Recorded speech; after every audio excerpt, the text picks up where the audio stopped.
O Viver Ciência está de volta. Estamos falando sobre uma pesquisa da UFG que pode contribuir para a preservação da biodiversidade do Cerrado. No programa com a gente, professora Mariana Teles e professor José Alexandre Felizola Filho. Vamos entender agora a importância deste estudo através da reportagem. O Cerrado é um dos ecossistemas mais ameaçados que a gente tem no Brasil, né? A situação das espécies não é muito boa, no sentido que a gente tem várias espécies ameaçadas no Cerrado, que estão muito poucos protegidas. Uma pequena parcela do Cerrado é protegida hoje, cerca de 2,2% do Cerrado está sob uma forma de proteção integral em reservas, e pouco mais de 20% das espécies ameaçadas estão incluídas nessas unidades de conservação. Então, as espécies são vulneráveis e elas não têm muitos refúgios hoje garantidos no Cerrado para sobrevivência. Além de fatores climáticos, o Cerrado ainda conta com invasores que prejudicam o ambiente natural das espécies nativas. O Cerrado sofre impactos diferentes. Eu acho que os maiores seriam a degradação de solo, a perda de hábitat de maneira geral por desmatamento, expansão agrícola e pressão agropecuária. E o Cerrado também sofre com invasão de gramíneas de origem africana, principalmente as que são usadas para a criação de pastagens cultivadas. Esses quatro fatores determinam bastante a ameaça das espécies, tanto da flora quanto da flora, quanto da fauna do Cerrado. O GECER também atua na preservação da fauna com espécies de vertebrados como um todo. O que nós temos observado nas pesquisas feitas com mudança climática e os efeitos das mudanças climáticas sobre essas espécies é que a mudança do clima vai fazer com que vários locais no Cerrado que antes eram adequados para a sobrevivência desses animais deixem de ser adequados. Isso faz com que a área onde a espécie ocorre, que nós chamamos de distribuição geográfica da espécie, seja reduzida ao longo do tempo. É suficiente, por exemplo, para alçar o lobo-guará a uma categoria de ameaça pior. Ele é uma espécie hoje considerada vulnerável, segundo uma organização internacional que mede a vulnerabilidade das espécies por meio de um índice.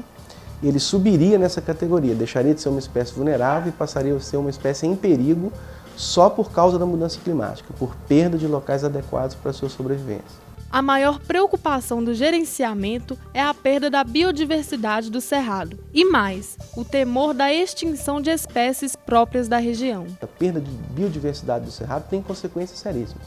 Você pode ter, por exemplo, perda de serviços ecossistêmicos, né? Então você pode perder polinizadores, dispersores de sementes, que vão acarretar a extinção de plantas, e a gente vai ter menos retorno financeiro da exploração desse tipo de planta de maneira sustentável.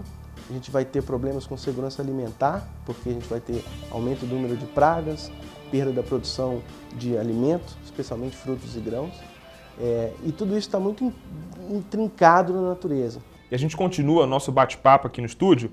Professor, segundo a pesquisa, de que maneira a ação humana, ela ao longo dos anos afetou essas espécies do Cerrado, mais precisamente essas espécies que estão sendo estudadas pelo grupo de pesquisa? Particularmente no contexto do nosso projeto, o que a gente consegue observar é que mesmo a variabilidade genética nas populações, né, em grandes populações, essas espécies que nós estamos trabalhando são espécies amplamente distribuídas no Cerrado, mas mesmo nesse caso, quando a variabilidade genética é muito grande e está distribuída em toda a região, a gente já consegue detectar alguns sinais de fragmentação, de efeitos da fragmentação do ambiente, ou seja, embora essas espécies tenham uma grande variabilidade, e essa variabilidade surgiu no tempo evolutivo, né, e está distribuída no espaço, nós já conseguimos observar nos genes dessas espécies, né, no material molecular que nós estamos estudando, efeitos ligados, por exemplo, com o isolamento de populações. Populações que estão muito próximas, que deveriam ser parecidas, elas já começam a ficar um pouco diferentes porque o processo de ocupação humana fragmentou o ambiente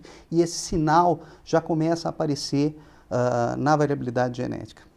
Então, quando falamos de populações, falamos do conjunto de indivíduos, do agrupamento dessas espécies, né? E normalmente, biologicamente, nós pensamos que as espécies elas estão estruturadas em populações, ou seja, os indivíduos formam grupos de indivíduos no espaço, e esses indivíduos trocam genes, e essa troca de genes é proporcional ou inversamente proporcional à distância entre esses indivíduos. Quanto mais próximos os indivíduos estão, mais chances eles têm de trocar genes. Quanto mais distantes, eles têm menos chances de trocar genes.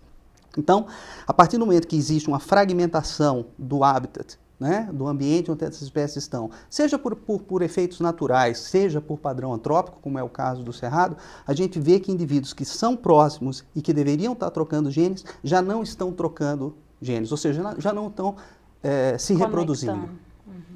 Então, como, por exemplo, a pesquisa já contribui para essa preservação do cerrado, professora?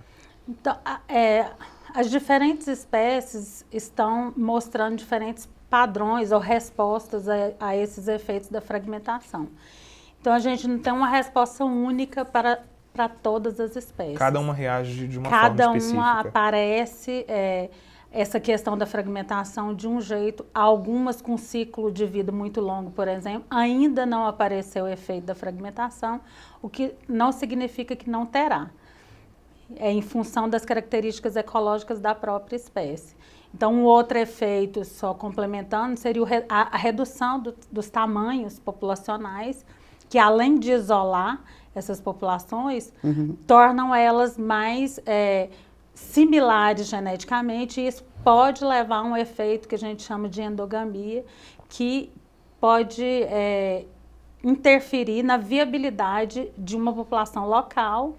E, consequentemente, se uma população local desaparece, a gente pode ter a extinção de várias populações ou até mesmo da espécie. Só que essas respostas são espécie específicas. Como, por exemplo, as organizações, sejam elas do governo ou não, elas podem contribuir para atingir essa meta? Olha, um ponto interessante é que nós trabalhamos com pesquisa básica, né? Nós estamos acessando a variabilidade genética para entender como que essa variabilidade evoluiu. E existem, logicamente, aplicações potenciais, como nós estamos discutindo, por exemplo, desenho de unidades de conservação, estabelecimento de corredores ecológicos, tudo isso são coisas que podem ser aplicadas, e para isso a gente precisa do apoio, né, de outras organizações. Quer dizer, o nosso projeto é um projeto de pesquisa básica, de levantamento de informações, mas claramente ele tem um potencial de aplicação que deve ser compartilhado com o resto da sociedade. Eu acho que esse é o principal papel nosso como cientista, né? É obter informações e divulgar essas informações, e para que isso vire realmente uma ação, nós precisamos realmente do apoio de ONGs, do próprio governo. De que maneira, segundo a pesquisa, existem benefícios para a sociedade nessa preservação, tanto do ponto de vista comercial, quanto do ponto de vista biológico mesmo? A maioria, a grande parte do uso dessas espécies se dá de forma extrativista. E a gente não tem na região... Ou seja, acontece de maneira aleatória, se vai até a natureza as comunidades e tira. locais, em determinada época do ano, quando ocorre a frutificação, colhe frutos, por exemplo, no caso dessas espécies, e comercializa. Então, é um complemento para a renda. Só que tudo isso é realizado de forma sem planejamento, sem organização. Então, uma coisa que não está no escopo do nosso projeto, mas que é importante, são essas organizações. Então, tem espécies, por exemplo, o piqui, que é bastante conhecido. A gente sabe que tem um nível de organização para comercialização já mais avançado, vamos dizer assim. Outras espécies, como caju, mangaba, também, né? O baru, são comercializados, mas ainda de forma mais amadora, sem um nível de organização formal, pelo menos conhecido. Não existe cultivo dessas espécies, então uma outra parte do projeto é coletar frutos e trazer para conservação ex situ, pensando em subsidiar, então, estudos que permitam fornecer informações para manejo. Ex situ fora do habitat. Fora do habitat. Então, a gente coleta frutos na população natural, traz, planta aqui na Escola de Agronomia. Então, a gente tem a parceria com o pessoal da Escola de Agronomia. E para estudos para gerar informações básicas e também chegar nesse nível de como cultivar, quanto coletar, mas isso o projeto sozinho não consegue. A gente consegue gerar um pouco de informação que vai juntar com informações da própria pesquisa da agronomia, de produção, de cultivo, né, dessas espécies, que tem outros grupos trabalhando, e a parte social também, de organização, de comercialização, que a gente ainda não tem. programas muito formais sobre isso. Nesse caso do Piqui tem um estudo interessante que foi publicado recentemente na Natureza e Conservação, que é a revista da Associação Brasileira de Ecologia e Conservação, né, que é editada aqui na UFG, né, até ano passado eu era o editor-chefe, e esse trabalho foi desenvolvido dentro desse programa maior pelo professor João Nabu, que é professor na Universidade Estadual do Goiás, e ele mostrou uma coisa bastante interessante. Ele mostrou que, sob efeito de mudanças climáticas, que você tinha perguntado antes, a distribuição geográfica do piqui vai mudar, né? A gente já sabe disso, mas existe uma relação entre o quão adequado é cada local para o piqui e a produção de piqui que está, por exemplo, registrada no censo do IBGE. Então, o que ele mostrou é que vai haver, sob efeito de mudanças climáticas, sob os cenários que nós conhecemos de mudança climática, uma perda na produção de piqui. E mais interessante ainda, a produção de piqui está negativamente relacionada com o PIB dos municípios. Então, isso mostra claramente como o nosso trabalho pode ajudar a desenvolver políticas públicas de restaurar essa renda, uma vez que as mudanças climáticas tenham afetado a distribuição geográfica do piqui e a variabilidade genética da espécie, ao mesmo tempo, como nós falamos anteriormente. E você de casa está gostando do Viver Ciência? Depois do intervalo, o público vai participar, fazer perguntas aos nossos entrevistados. Continue com a gente, viu? O Currículo Lattes é uma plataforma desenvolvida pelo CNPq para divulgar e armazenar o currículo vitae dos professores. O currículo vitae, como o próprio nome diz, é a história de todos os cursos, conhecimentos, perfil, tarefas profissionais, atividades desenvolvidas pelos docentes pesquisadores de um país, de qualquer lugar.